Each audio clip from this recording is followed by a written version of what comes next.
بسم اللہ الرحمن الرحیم۔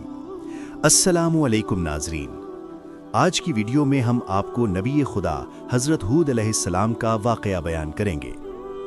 ابن باوفیہ اور قطب رہنا نے حضرت ہود علیہ السلام کا سلسلہ نسب کچھ اس طرح بیان کیا ہے: ہود بن عبداللہ بن ریما بن خالص بن عاد بن اوس بن سام بن نوح علیہ السلام۔ ابن باوفیہ نے کہا ہے کہ حضرت ہود علیہ السلام کو ہود اس لیے کہتے ہیں کہ آپ اپنی قوم میں ہدایت کے ساتھ نمودار ہوئے، جیسے آفتاب نکلتا ہے جس سے اندھیرا دور ہو جاتا ہے۔ حضرت امام جعفر صادق علیہ السلام سے منقول ہے کہ جب حضرت نوح علیہ السلام کی وفات کا وقت آیا تو آپ نے اپنے گروہ والوں کو جمع کیا اور فرمایا، یاد رکھو میرے بعد حجت خدا، رحمت خدا کا زمانہ ہوگا جس میں بدل پیشواؤں اور ظالم بادشاہوں کا غلبہ ہوگا، اور خداوند عالم تم سے شدت کو میرے ایک قائم کے ذریعے رفع کرے گا جس کا نام ہود علیہ السلام ہوگا۔ وہ پسندیدہ اور اچھی صفات والا اور وقار کا حامل ہوگا، اور مجھ سے صورت و شکل میں مشابہ ہوگا۔ جب وہ ظاہر ہوگا تو خداوند عالم تمہارے دشمنوں کو ہوا کے ذریعے ہلاک کرے گا۔ اس لیے مومنین برابر حضرت ہود علیہ السلام کا انتظار کرتے رہے، یہاں تک کہ ایک طویل مدت گزر گئی اور بہت سے لوگ گمراہ ہو گئے۔ اس وقت خدا نے حضرت ہود علیہ السلام کو ظاہر فرمایا جبکہ وہ لوگ نا امید ہو چکے تھے اور ان پر بے چینی طاری تھی۔ تب اللہ تعالیٰ نے ان کے دشمنوں کو وعدہ عظیم کے ذریعے ہلاک کیا، جس کا قرآن میں ذکر فرمایا ہے۔ وعدہ عظیم ایک تیز اور سخت ہوا کو کہتے ہیں جو کہ فصلوں اور صحت کے لیے انتہائی نقصان دہ ہوتی ہے۔ ابن وہاب سے روایت ہے کہ جب حضرت ہود علیہ السلام کی عمر 40 سال ہوئی تو خدا نے ان کو وحی کے ذریعے اپنی قوم کی طرف مبعوث فرمایا کہ وہ انہیں ایک اللہ کی عبادت کی دعوت دیں، اگر وہ قبول کریں گے تو ان کی قوت اور مال میں اضافہ کروں گا۔ وہ لوگ ایک روز ایک مقام پر جمع ہوئے۔ اس وقت حضرت ہود علیہ السلام ان کے پاس آئے اور کہا، اللہ کی عبادت کرو جس نے تمہیں پیدا کیا ہے، اس کے سوا کوئی معبود نہیں۔ انہوں نے کہا، اے ہود، تم ہمارے نزدیک قابل اعتماد اور امین ہو۔ آپ نے فرمایا، میں تمہاری طرف خدا کا بھیجا ہوا آیا ہوں، بتوں کی پرستش چھوڑ دو۔ ان لوگوں نے جب آپ کا کلام سنا تو غضبناک ہو کر آپ کی طرف دوڑے اور آپ کا گلا دبانے لگے، یہاں تک کہ جب آپ مرنے کے قریب پہنچ گئے تو چھوڑ دیا۔ حضرت ہود علیہ السلام 24 گھنٹے تک بے ہوش پڑے رہے۔ جب ہوش آیا تو عرض کی، پروردگار، جو کچھ تو نے حکم دیا میں نے پورا کیا، اور جو کچھ ان لوگوں نے کیا تو نے دیکھ لیا۔ اس وقت وحی نازل ہوئی اور کہا، اللہ تعالیٰ فرماتا ہے کہ تم بد دل اور رنجیدہ ہو گئے اور اپنی قوم کی ہدایت میں سستی اختیار کی، حالانکہ میں نے وعدہ کیا ہے کہ تمہارا خوف ان کے دلوں میں ڈال دوں گا، پھر یہ لوگ تمہارے قدموں کو چھو نہ سکیں گے۔ یہ سن کر حضرت ہود علیہ السلام پھر اپنی قوم کی طرف آئے اور کہا، تم لوگوں نے بہت فساد اور سرکشی اختیار کی ہے۔ ان لوگوں نے کہا، اے ہود، ان باتوں کو چھوڑ دو، ورنہ ہم تمہیں ایسی تکلیفیں دیں گے کہ پہلی تکلیفیں بھول جاؤ گے۔ آپ نے فرمایا، سرکشی سے باز آؤ اور اپنے پروردگار سے توبہ کرو۔ پھر تو ان کے دلوں میں حضرت ہود علیہ السلام کا رعب اور خوف قائم ہو گیا۔ انہوں نے سمجھا کہ اب ہم لوگ حضرت ہود علیہ السلام کے قدموں کو چھو نہیں سکتے، لہٰذا تمام قوم نے مل کر آپ کی تکلیف پر کمر باندھ لی۔ حضرت ہود علیہ السلام نے ان لوگوں میں نعرہ بلند کیا جس کی شدت اور دہشت سے وہ لوگ دور ہو گئے۔ آپ نے فرمایا، تم لوگ بھی اسی طرح کفر پر اڑے ہو جیسے نوح علیہ السلام کی قوم نے کیا تھا۔ جس طرح نوح علیہ السلام نے اپنی قوم کے لیے بد دعا کی تھی، تم لوگ اسی کے مستحق ہو کہ میں بھی بد دعا کروں۔ ان لوگوں نے کہا، نوح علیہ السلام کی قوم کے تمام خدا کمزور اور ناتواں تھے، اور ہمارے سب خدا مضبوط اور قوی ہیں، اور ہماری طاقت بھی تمہیں معلوم ہے۔ ان لوگوں کے قد اس زمانے کے حساب سے 120 ہاتھ اور جسم کی چوڑائی 60 ہاتھ تھی۔ ان میں کوئی جب چاہتا ایک چھوٹے پہاڑی ٹیلے کو اکھاڑ پھینکتا تھا۔ حضرت ہود علیہ السلام نے ان لوگوں کو 760 سال تک دعوت توحید دی۔ جب خدا نے چاہا کہ ان کو ہلاک کرے تو اقاف کے میدان کی ریت اور پتھر ان پر جمع کر کے ٹیلے بنا دیے، یہاں پر وعدہ عظیم چلائی۔ بعض کا خیال ہے کہ یہ جزیرہ نما عرب کے جنوبی علاقے میں ہے، جو کہ نجد اور حضرموت یمن کا مشہور علاقہ یا عمان کا مقام بھی ہو سکتا ہے۔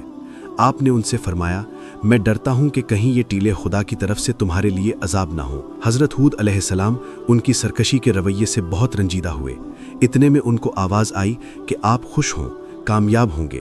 हमारे जरिए से एक रोज़ बादल आएगा। जब हज़रत हूद अलैहिस्सलाम ने ये आवाज़ सुनी तो फरमाया, ए मेरी कौम, खुदा से डरो और उसकी इबादत करो। अगर ईमान ना लाए तो ये पहाड़ और टीले सब के सब तुम्हारे लिए खुदा का अजाब और गज़ब हो जाएंगे। उन लोगों ने ये सुनकर टीलों को खोदकर हटाना चाहा, लेकिन जिस कदर वो हटाते टीले और ज़्यादा जमा होते जाते। आखिर हज़रत हूद अलैहिस्सलाम ने अर्ज़ की, परवरदिगार, तेरी रिसालत जिस कदर पहुँचानी थी मैंने पहुँचाई, उनका इनकार ज़्यादा ही होता जाता है। खुदा ने उनको वही की कि मैं उनसे बारिश रोके देता हूँ।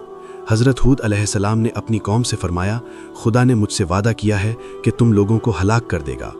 आपकी ये आवाज़ तमाम पहाड़ों तक पहुँची, यहाँ तक कि तमाम जिन्नात, वहशी जानवरों और परिंदों ने भी सुना, और हर किस्म के जानवर आपके पास हाजिर हुए और गिड़गिड़ा कर कहा, क्या आप हमको भी नाफरमानों के साथ हलाक कर देंगे? ये सुनकर हज़रत हूद अलैहिस्सलाम ने उनके लिए बारगाह खुदा में दुआ की। खुदा ने वही फरमाई, मैं उसको हलाक नहीं करूँगा जिसने मेरी नाफरमानी नहीं की है। अली बिन इब्राहीम ने रिवायत की है कि आद में हज़रत हूद अलैहिस्सलाम के एक कबीला था और उनकी आबादी का सकूनत गाह एक गांव था। उनके शहर 4 मंजिला थे और उनके पास खेती बाड़ी और खजूर के बागात थे। उनकी उम्रें दराज और कद बुलंद थे। वो बुतों की परस्तिश करते थे। खुदा ने हज़रत हूद अलैहिस्सलाम को इन लोगों पर भेजा था कि वो उन्हें इस्लाम की दावत दें और बहुत प्यार से उनको मनाएं। इन लोगों ने इनकार किया और ईमान न लाए और आपको तकलीफ़ें पहुंचाती रहीं। लिहाजा खुदा ने 7 बरस तक बारिश उनसे रोक दी, यहाँ तक कि उनमें कहत ज़ाहिर हुआ। हज़रत हूद अलैहिस्सलाम तकलीफ़ करते और उसके लिए आप दुआ करते। एक बार एक गिरोह आपके दरवाजे पर आया और आपको पुकारा। एक बूढ़ी औरत बाहर आई जिसके बाल सफ़ेद थी और एक आंख नहीं थी। उसने पूछा, तुम लोग कौन हो? उन लोगों ने कहा, हम फला कबीला से हैं, खुश्क साली की मुसीबत में गिरफ्तार हैं, इसलिए आए हैं कि हज़रत हूद अलैहिस्सलाम हमारे लिए दुआ करें कि हमारे शहरों में पानी बरसे। उसने कहा, अगर हुजूर अलैहिस्सलाम की दुआ मुस्तजाब होती तो वो खुद अपने लिए दुआ करते, क्योंकि उनकी तमाम जड़ें पानी की कमी की वजह से खुश्क हो गई हैं। उन लोगों ने पूछा, इस वक्त वो कहाँ हैं? औरत ने जवाब दिया, फला मकाम पर हैं। वो लोग हज़रत हूद अलैहिस्सलाम की खिदमत में आए और कहा, ए पैगंबर खुदा, हमारे शहर खुश्क हो गए हैं, पानी नहीं बरसता, दुआ कीजिए कि वो हम पर बारिश रहमत नाजिल फरमाए और हमें नेमतों से फराखी अता फरमाए। आप तैयार हुए और नमाज पढ़कर उनके लिए दुआ की। फिर फरमाया, वापस जाओ, खुदा ने तुम्हारे लिए बारान रहमत नाजिल कर दी है और तुम्हारे शहरों में फराखी हासिल हुई है। हज़रत हूद अलैहिस्सलाम अपनी कौम में मौजूद रहे और उनको खुदा की तरफ दावत देते रहे और बुतों की परस्तिश से रोकते रहे। कहते, बुतों की परस्तिश तर्क करो और खुदाए वाहिद की इबादत करो, ताकि तुम्हारे शहरों की आबादी में तरक्की हो और खुदा तुम पर बारिश नाजिल करे।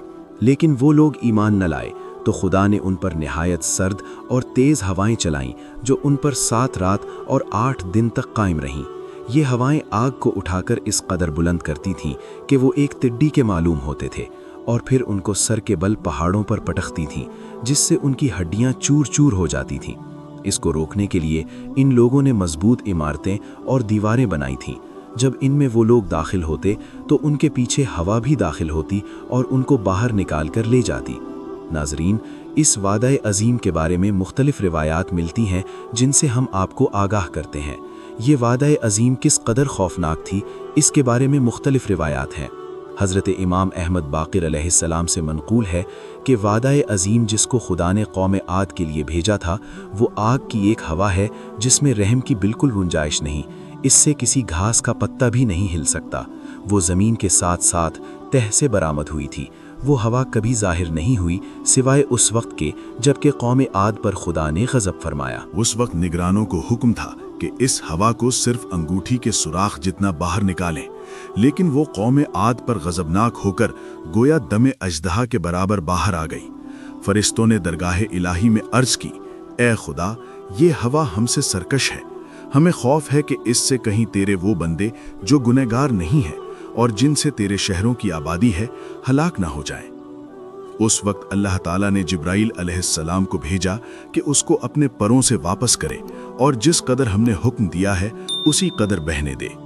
लिहाजा जिस कदर खुदा की मर्जी थी उसके अलावा तमाम हवा वापस की गई और इसी बकिया हवा ने कौम आद और उनके करीब के लोगों को हलाक किया। हादिसा हसन में मनकूल है कि खलीफा मेहदी के ज़माने में बगदाद में 300 गज लंबा गहरा एक कुआं खोदा गया, लेकिन पानी न निकला। उसने हुक्म दिया कि दूसरा कुआं खोदा जाए। जब मेहदी खलीफा हुआ तो उसने भी हुक्म दिया कि कुआं खोदा जाए जब तक कि पानी न निकले। कुआं खोदना शुरू किया गया। हर शक पड़ने पर एक चरखी कायम करते गए। आखिर में एक पत्थर तक पहुंचे। जब उसको तोड़ा तो वहां से निहायत सर्द हवा निकली, जिसने हर एक को जो उस कुएं के करीब था हलाक कर दिया। ये खबर मेहदी तक पहुंची, जिसको सुनकर वो और उसके पास जितने उलमा थे हैरान हुए और कुछ न समझ सके। आखिरकार इस बारे में इमाम अली रज़ा अलैहिस्सलाम की खिदमत में ख़त लिखा गया। हज़रत अली रज़ा अलैहिस्सलाम ने जवाब दिया कि ये सब आद के शहर हैं जिनमें कौम आद आबाद थी। अल्लाह ताला ने जिनको तेज़ और सख्त हवा के ज़रिए हलाक किया था। इस कौम के पैगंबर हज़रत हूद अलैहिस्सलाम थे। उनके तमाम शहर आबाद और नेमतों से भरपूर थे। इसके बाद कौम की नाफरमानी और बारिश का बंद होना वगैरह बयान करके फरमाया कि जब अजाब का वक्त आया, लोगों ने देखा कि एक बादल उठ रहा है। वो लोग खुश हुए और कहने लगे कि अब पानी बरसेगा। हज़रत हूद अलैहिस्सलाम ने फरमाया, नहीं, बल्कि ये वही अजाब है जिसको तुम लोगों ने अपनी सरकशी के साथ तलब किया है। हज़रत अली अलैहिस्सलाम से मनकूल है कि हवाएं 5 किस्म की हैं। इनमें से एक अजीम है जिसके सिर से हम खुदा की पनाह मांगते हैं। इब्ने वहाब से रिवायत है कि अजीम इसी ज़मीन में है जिस पर हम आबाद हैं। वो 70,000 जंजीरों से बंधी हुई है और हर जंजीर पर 70,000 फरिश्ते मुकर्रर हैं। जब हक ताला ने इस हवा को कौम आद पर चलाया तो इसके निगरानों ने इस हवा को इस कदर बाहर निकालने की इजाज़त तलब की जितनी कि गंदुम के तिनके से निकलती है। अगर खुदा इजाज़त दे देता तो वो ज़मीन की किसी चीज़ को बगैर जलाए ना छोड़ती, लेकिन हक ताला ने इसके वकीलों को वही की कि इसको अंगूठी के सुराख के बराबर बाहर निकालें। इसी हवा से कौम आद हलाक हुई और इसी हवा से खुदावंदे आलम क़यामत में पहाड़ों, खंभों और शहरों को गिराकर ज़मीन के बराबर कर देगा। इसको अजीम इसी सिफ्त से कहते हैं कि अजाब पैदा करने वाली और रहमत से खाली है। बसनद बहुत बार अली बिन यकीन से मनकूल है कि मंसूर दवानीकी ने यकीन को एक वीराने के करीब कुआं खोदने का हुक्म दिया। यकीन इसके खोदन में मसरूफ़ रहा और मुद्दत गुजारता रहा, यहाँ तक कि मंसूर का इंतकाल हो गया, लेकिन इसको ऐसे पानी ना निकाला। जब मेहदी को इसकी इत्तला हुई, उसने कहा, जब तक पाना ना निकलेगा मैं इसको यकीनन खुदवाता रहूँगा, ख्वाह तमाम बैतुल माल सर्फ हो जाए। यक्की ने अपने भाई अबू मूसा को तैयार किया। वो कुआं खुदवाने में मसरूफ़ हुआ और इस कदर खुदवाता रहा कि ज़मीन की तह में सुराख हो गया। इस जगह से एक हवा निकली। खोदने वाले डरे और ये कैफियत अबू मूसा से बयान की। वो कुएं के पास आया और कहा, मुझको इसके अंदर उतारो। कुएं की गहराई 40 हाथ थी। एक महमल रस्सी से बांधा गया। इसमें अबू मूसा को बिठाकर लोगों ने कुएं के अंदर उतारा। जब वो कुएं की तह में पहुंचा तो सुराख से उसको सख्त खतरा महसूस हुआ। उसने उसके नीचे हवा की आवाज़ सुनी। हुक्म दिया तो सुराख को बड़ा किया गया और 2 आदमियों को एक महमल में बिठाकर उसके नीचे की खबर लाने के लिए सुराख के अंदर उतार दिया। वो दोनों एक साथ उसके अंदर रहे। फिर रस्सी को हरकत दी तो महमल को ऊपर खींचा गया। उन दोनों ने बयान किया, हमने अजीबो गरीब मनाजिर देखे हैं। मर्दों को देखा जो सब पत्थर हो गए हैं। उनके मुकम्मल रूप और मकामात हर शय पत्थर के हैं। मर्द औरतें लिबास पहने हुए हैं, बैठे हैं, एक पहलू से सो रहे हैं और बाज तकिया लगाए हुए हैं। जब हमने उनके कपड़ों को हाथ लगाया तो वो गुबार की तरह हवा में उड़ गए। उनके मकान हालिया हालत पर बाकी हैं।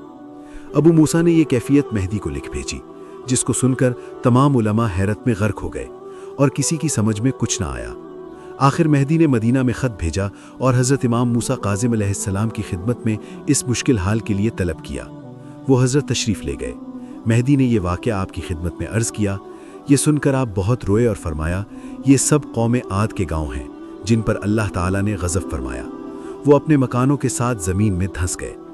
मेहदी ने पूछा, ये वाक़या क्या है? आपने फरमाया, रिवायत है। नाज़रीन, वीडियो के आखिर में आपको बताते हैं कि हज़रत हूद अलैहिस्सलाम की कब्र मुबारक कहाँ है। बहुत सी रिवायात के मुताबिक हज़रत हूद अलैहिस्सलाम की कब्र यमन के एक सहराई गांव हजर मौत में वाक़ है। एक और रिवायत के मुताबिक हज़रत हूद अलैहिस्सलाम की कब्र सऊदी अरब में ज़मज़म के कुएं के करीब मौजूद है। इसी तरह एक और रिवायत में आपकी कब्र शाम की उमैवी मस्जिद की जनूबी दीवार के पास है। उम्मीद करता हूँ कि आपको आज की वीडियो अच्छी लगी होगी। اگر آپ کو ہماری ویڈیو اچھی لگی ہے تو ویڈیو کو لائک کریں اور اپنے دوستوں کے ساتھ شیئر بھی کریں۔